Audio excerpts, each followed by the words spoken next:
Dans cette vidéo, on va faire une revue d'investissement sur le projet qui s'appelle Lazord de l'entreprise qui s'appelle Lapis et qui se trouve à Majan. Pour le contexte, c'est un abonné qui m'a demandé de faire cette vidéo parce qu'il avait fait cet achat et il souhaitait avoir une double vérification que c'était un bon investissement ou pas. Du coup, le but de cette vidéo, c'est deux choses.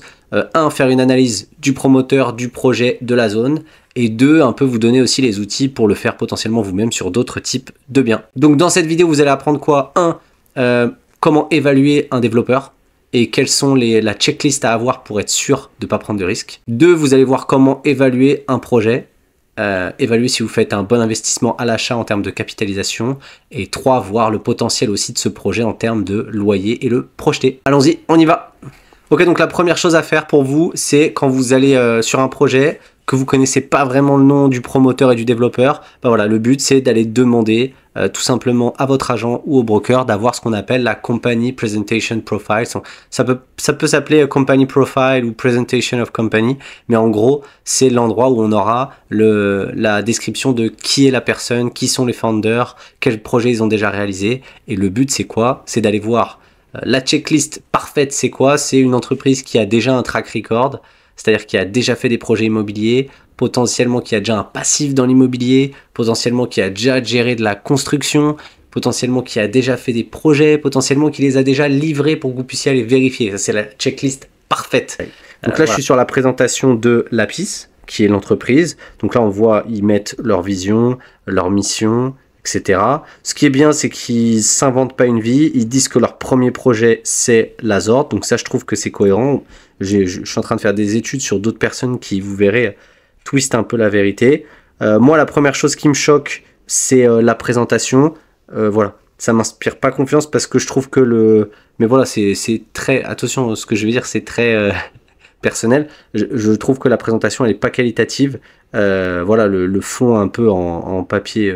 carton, je sais pas ce que c'est. Voilà, je me dis, voilà, si la personne elle est sérieuse, la façon dont elle va faire son projet, c'est la façon dont elle va se présenter. Ces choses-là, moi, j'y tiens attention. Voilà, premier avis là pour l'instant, la présentation, je trouve pas ça exceptionnel. Voilà. On a tout de suite une présentation du projet, mais on n'a pas de track record sur qui sont les personnes qui ont fait l'entreprise. Donc voilà, donc là, ce que j'ai fait, c'est je suis allé directement. Hop, je suis allé directement sur le site. Donc là, le site, c'est beaucoup mieux. On voit que c'est plus qualitatif. Parfait. Je suis allé dans About Us. J'ai pris le nom du coup de la personne. Je l'ai tapé sur Internet. Et globalement, j'ai eu du mal à trouver des infos. J'ai pas poussé plus que ça. Voilà. Voilà, à ce stade, si je devais aller encore plus profondément pour recommander ce projet à quelqu'un, ce que j'irais faire, c'est j'irais appeler carrément l'entreprise et je discuterai avec eux pour comprendre qui sont les gens qui financent cette entreprise, quel est le passif des gens qui font ça, est-ce qu'ils ont déjà été dans le real estate, est-ce qu'ils ont déjà été eux-mêmes investisseurs, est-ce qu'ils ont déjà fait des constructions ailleurs. Pour moi, ça me rassurait, c'est très important, première chose. Deuxième chose qu'on peut faire, j'en ai discuté avec la personne qui a acheté chez eux, c'est savoir qui s'occupe du chantier. Quel est le prestataire, le sous-traitant, savoir ce sous-traitant, est-ce qu'il travaille avec d'autres développeurs connus, combien d'années d'expérience il a aux Émirats. Et la troisième chose, effectivement, quand on achète avec des trucs un peu moins connus, c'est s'assurer effectivement qu'il y a l'escroc account, mais ça c'est presque sûr que voilà, que vous n'êtes pas dans un truc un peu bizarre, ce qui n'est pas le cas ici. Mon avis pour l'instant, il n'y a pas d'avis, on va aller au projet juste après. Ce qui est sûr, c'est qu'aujourd'hui, ce projet, il n'a pas la checklist de choses où moi je me sentirais à l'aise. Ça ne veut pas dire que il n'est pas bien, c'est juste que moi je dispose pas assez d'informations qui me rassurent. Et du coup, pour l'instant, ce ne serait pas mon premier choix. Mais on va voir, il y a deux choses. Un, quel type de prix il va proposer, quel projet, est-ce que c'est une opportunité intéressante? Et ensuite, il faut relativiser. Construire des immeubles, c'est pas construire des fusées. Il y a des gens que je connais qui sont des amis à moi en France qui ont acheté des terrains, fait des maisons, d'autres qui ont même acheté, fait des immeubles. Donc voilà, c'est pas comme si c'était un truc super compliqué. Donc faut rester ouvert. Ça se trouve, ça peut être une opportunité de marché, ça peut être quelqu'un de sérieux qui se lance et qui a un très bon projet. Ok, donc là je passe au projet. Donc le PDF est un peu mieux, beaucoup mieux présenté. On voit un projet donc assez qualitatif. Les visuels sont assez jolis. Un projet de type, je dirais, Samana, c'est-à-dire avec des appartements avec des piscines.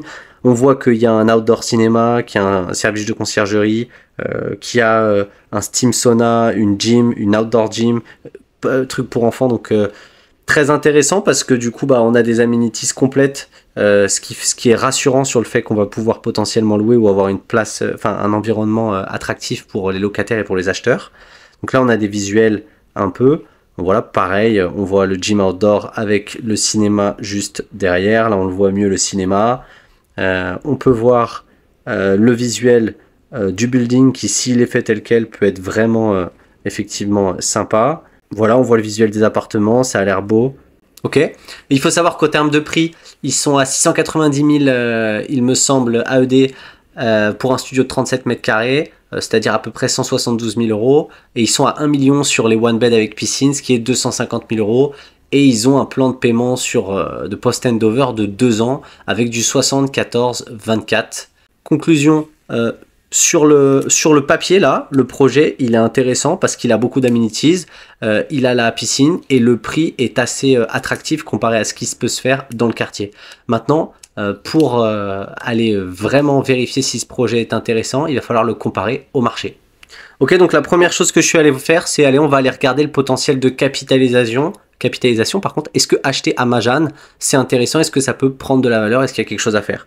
Donc là, je suis allé juste voir Majan, qui s'appelle aussi Wadi Al Safa 3, l'évolution des prix et des ventes du coup au cours des années. Et là, je suis allé voir l'évolution en gros des prix dans toutes En fait, j'ai comparé le price index de la zone avec celui de Dubaï pour voir si ça a évolué un peu pareil. Ce qu'on voit, c'est qu'en fait, je pense qu'il y a eu des lancements de communautés de villas à ce moment-là, ce qui fait que les prix ont explosé. Mais globalement, sinon, en fait, si on regarde bien, le prix a évolué depuis... du coup, là, c'est 2023, mais en gros, le prix évolue de manière assez linéaire. On voit que sur les dernières années, il est passé de 900, du coup, hop, à 1300, et que sur Dubaï il est passé de 1130 à 1640 l'index, du coup c'est 44-45%. Voilà, ce que je voulais juste m'assurer, c'était que l'évolution du prix augmentait en même temps que Dubaï et que c'était pas décorrélé, parce que je connaissais pas bien ce quartier, donc a priori ça c'est intéressant. Ensuite, la deuxième chose que je suis allé faire, c'est je suis allé voir, ok, c'est quoi parce que la personne en question a acheté un studio, donc on va tout de suite voir sur Property Finder, hop, c'est quoi les loyers des studios, et là j'ai eu une surprise. Il n'y a que 15 studios en location actuellement dans cette zone. J'ai trouvé ça très intéressant. Du coup, je suis allé encore plus loin. Je suis allé sur le site de la DLD et j'ai téléchargé l'extraction des locations sur le mois dernier. Je vois qu'en gros, effectivement, il y a beaucoup de transactions sur les one bed, les 2 bed. Autres, c'est des surfaces encore plus. Et il y a pas mal de villas, mais les studios, pas tant que ça. Ce qu'on voit, c'est que la moyenne des contrats, elle est entre 37 et elle est 50 000. Et quand je suis sur globalement les annonces, ce que je vois effectivement, c'est qu'il y a des bâtiments meublés, des studios meublés, avec très bien meublés d'ailleurs, mais sans piscine, qui se louent à 62 000, en tout cas qui sont en annonce à 62 000, et que dans les minimums, les trucs à peu près réglo, il y a du 40 000. Donc voilà, plutôt des choses assez intéressantes. Ensuite, maintenant que j'ai un peu une idée du marché, je sais qu'aujourd'hui, le type de bien qui existe, qui va avoir cette personne, en fait, il n'existe pas à date sur le marché. Donc ce que je suis allé voir, c'est que je suis allé tout simplement chercher des logements de Samana, parce que en fait, le chose qui se rapproche le plus de ce projet, ça va être des Samana avec piscine, et je voyais qu'en gros, ça se louait autour de 60 000 euros, 60 000 pardon, AED à l'année dans d'autres zones, parce que j'avais pas d'autres comparatifs. Et en fait, ce truc-là, le fait que le maximum soit à 62 000 dans la zone et le fait que Samana loue à 60 000 ses studios sans piscine, je suis parti d'une hypothèse avec lui, on en reparlera après, qu'il pourrait louer a priori à 60, entre 60 et 70 000 AED s'il meuble. Voilà, ça c'était pour la rentabilité. Ensuite, je suis allé voir quoi? C'est très important, aller voir la supply. En gros, aujourd'hui, c'était pas dans le top des endroits où il y allait avoir beaucoup de projets, donc peu de concurrence en off-plan. Je suis allé dans le détail, je suis allé tout simplement voir sur... vous pouvez mettre off-plan sur Property Finder et voir les projets. Et là, ma surprise est énorme. Je vois qu'il n'y a que 12 projets qui vont arriver sur Majan. Donc là, on voit la Zord.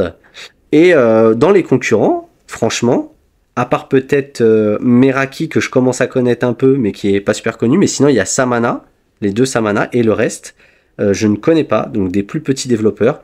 Donc voilà pour faire le tour à peu près. Et donc du coup, globalement, la conclusion, c'est quoi? En fait, cette étude, déjà, elle m'a permis de voir quelque chose d'intéressant, c'est qu'il y avait peu de supply à venir, pas d'offres existantes à ce niveau, et globalement, une pénurie visiblement de studios dans cette zone. Donc ça, c'est un très bon point. pour le côté location quand le projet sortira de terre. Maintenant, le second point, c'est que ça m'a permis de voir aussi le prix de l'index et le prix à peu près au mètre carré de la zone pour voir si on achetait un peu haut ou pas. Pour conclure, du coup, ça fait quoi? Ça fait qu'on a acheté, je mets là, un studio avec piscine, à peu près 4 mètres carrés, 173 000 euros. Ça fait à peu près là, comme ça, tel quel, on aurait dit que ça fait du 5 000 euros du mètre carré, comme j'ai mis ici. C'est cher, voilà, on va pas se mentir, c'est cher pour la zone, sauf que, attention, quand vous achetez avec des plans de paiement post-handover, il y a quelqu'un qui va payer la somme pour vous. Donc c'est toujours cher comme ça. Donc c'est pas grave. Ce qu'il faudra voir, c'est si quelqu'un paye le loyer, à quel prix vous paierez le bien. On va y venir. Donc en fait, il y a un post-handover globalement de 2 ans sur lequel il devra payer à peu près 1 700 euros par mois. Nous, ce qu'on a fait, c'est que dans l'hypothèse vraiment positive, on s'est dit qu'il aurait entre 1 250 euros par mois. Et l'hypothèse négative, on se dit qu'il aurait 950 euros par mois. Hypothèse positive, ça veut dire si quelqu'un loue pendant 1 250 euros par mois pendant les 2 ans, bah, ça veut dire que lui, en fait, il aura payé que 144 000 euros. En fait, ça veut dire que globalement, il aura un rendement brut à 10%, ce qui serait exceptionnel. Et l'hypothèse pessimiste, si quelqu'un loue à 950, ça veut dire que lui, il ne paiera que 151 000 euros et il aura une hypothèse à 7,5. Donc, pour moi, en termes de location, de rendement, je trouve ça intéressant. En termes de capitalisation, je doute que ça puisse se revendre plus cher que ça. Mais du coup, c'est un investissement quand même intéressant. Par contre, tout réside dans une chose, c'est-à-dire la capacité du promoteur à délivrer ce qu'il a mis sur le PowerPoint. Et c'est ça qui est difficile à savoir. C'est leur premier projet. Voilà, c'est ça l'incertitude énorme sur ce projet. Et là où on prend un mini risque.